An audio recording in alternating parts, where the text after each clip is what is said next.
All right, Matt and Pete here from Mainline Overland. We've got a little bit of a score to settle. We've got the 3rd gen Tacoma short bed double cab versus the long bed double cab. The long bed limousine double cab here. So basically it's which should you choose, right? We always get that question from customers. Yeah. What should I get? Should I get a 4-door? Should I get a 2-door access cab, long bed? You know, what should you get? Really comes down to your needs and what you want to be able to do with the truck, right? Yeah. So I personally am a fan of the double cab short bed. And why is that, Peter? I think if you're going to get a truck that is not considered full size, it might as well have some capabilities, but be as tight of a wheelbase as possible on the trail. Also, just easier to pivot around trees, a lot more aftermarket support for the short bed, and less of that big old limousine feel when you're pulling into a parking spot. Trunk. That's right. I like the long bed. I think you got to think of it in a lot of different ways. We get a lot of customers who are wondering, should I go 4-door or access cab or whatnot? What it comes down to is, like Peter was saying, what are your needs? If you have, if you have a small family, you, your wife, your 2 kids or whatnot, your dogs, you need space, you need that extra room, and you need the big back seat. So you need a 4-door. But if you plan to do like longer term trips and you want to do something like a 4-wheel camper or something along those lines, the long bed allows you the bigger camper option. So in this case, for a 4-wheel camper, it would be like a fleet model, a Shell or a camper. So having that extra length in the tail here allows for a bigger camper, allows you place to actually sleep with all those family members in that 4-door, and the long bed is definitely, in that kind of scenario, the way to go. Yeah. The short bed, you'd have to go with a Swift, you'd have to have the shorter camper, not as much space for sleeping for a family of 4. But what do you get? You get a tighter wheelbase, you get more aftermarket support, you get sliders that are appropriately long enough to protect your rockers without being like steel girders for a bridge. Yeah. You get just a little bit more of an ergonomic truck for the size. You didn't just grab the same size truck and stretch it out like Gumby. So I think the long bed's cool and unique. However, I'd say that these Tacoma frames do flex a lot. Whether they're access cab long beds or double cab long beds, you're going to feel it a whole lot more. Sure. So in that case, I would say, if you get a Shell, go with a 4-wheel camper Shell or a Project M or maybe an AT Atlas. Absolutely. Or something similar to that. Keep it a little bit lighter. Keep it a little more manageable. Or if you have a family of 4 and you need to be able to sleep 4, then get a full-size truck. Get a Tundra. So that's my. That does get bigger. Your footprint gets bigger. It gets wider. But again, it happens proportionally. More fuel economy. It's not like you're getting stretched out on the. There are aftermarket full-length sliders for the 4-door long bed, so that is available. They are, maybe a little bit less selection than the 4-door short bed Tacoma, but it's available. And once you do lift these, and you get some slider protection, you get it off the ground, it doesn't seem as long once you get the stock suspension and the factory. You get a little bit of your brake over angle back, not as much as you would with the shorter wheelbase. Exactly. But I guess the elephant in the room is the access cab long bed. I like the long bed. I like the wheelbase. I think the access cab is useless. The ability to recline is nice, but your jump seats are dumb. You fit a dog back there. Basically. But anybody else is going to be plotting your murder if they have to sit back there for more than 30 minutes. So those seats are like comical. I don't even know how they are legal. I wish that they made they still made the single cab. Cab long bed would be a pretty cool. They're like a baseball stadium cool truck. bench pad. It's not really. It's a jumper. It's a seat of shame.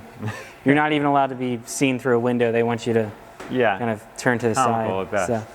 So not always the best option, but if you're gonna do, if it's just you and another person traveling, maybe it's enough, and that saves some of that weight factor for accessories or other build-out options that you want to go with, right? Now the nice thing is that this is a good problem to have. You know, the Tacoma is the Swiss Army knife of trucks, I'd say. Yeah. And you've got a cab configuration and bed length for everything that you need. Yeah. And there's so much aftermarket support, even for the long bed compared to other brands, that it's comical. But, you know, if you're wanting to get out there and be as nimble as possible with a comfortable cab, aside from the fact that you're sitting on the floor like you're sitting in a beach chair and your lower back's going to want to murder you. Not exactly the most And your comfortable chiropractor ride. is probably driving a G-Wagon because you're driving a Tacoma. Something for everybody. Something for everybody. And I will say, when we started Mainline Overland, you know, 10 years ago, there were a couple options for the Tacomas, right? Yeah. But not as much as there is right now. I mean, yeah, it's pretty wild it's to really see, taken off. You know, as a platform. see it evolve over a decade. You know, we were building first gens, second gens back then, Toyota pickups even before, you know, but Gotta get that frame recall done, exactly, yeah. We've done some frame swaps for people that missed out on that or whatnot, but yeah, it is pretty wild. There is literally anything and everything under the sun, from a tray conversion, you know, to a full long travel kit, to you know, lockers, solid axle swaps, everything. So like we were just saying, think about that. Superchargers. I mean, when these third gens first came out with this 3.5, you know, it was they were terrible. They shifted horribly. There was no power band, and you know, now they've corrected some of that with tuning, or if you have a manual and you know how to work a clutch, you never had that problem. Or you can re-gear it. We can re-gear to wake it up, do 488s or 529s, and then Magnuson kits for some power band action. So, I mean, it is pretty amazing to think that, you know, Toyota had recalls on, you know, how many trucks for frame swaps, and people still love them. Yeah. Toyota took care of it all. They stood behind the product. It's still a great product, and they stand behind it, and people are still buying them in droves, right? Yeah. Pretty crazy. And now they're $50,000+. Yeah, now they're not cheap. If you can get one, and the TRD, you know, actually that's another good point. Yeah, TRD Pro versus no TRD Pro. TRD Pro versus non-Pro versus Sport. Yeah, so I think, you know, SR5, you've got different features, different trim levels, rear locker versus no rear locker, all those goodies. I think the TRD Pro is great if you plan to maybe just level the truck, throw some bigger tires on it. Yeah. You're not going to carry any additional weight. You're not going to really build it out in a way that you're going to have to respring the truck. Yeah. More than just to get a little bit of the nose rake out of it. Yeah. Otherwise, I think it's a fantastic waste of money. You're buying a color and you're buying a color and you're buying neoprene seat covers. Yeah. You know, and some other nice options. Yeah. However, if you get into it, which is kind of the truck is giving you that supposed access out into the wild, you know, to go wheel right off the bat. Yeah. You're going to find that you want to swap out the suspension, which you spent all the money on. Yeah. You might want to get a more aggressive or offset or wider wheel, which you spent the money on. Yeah.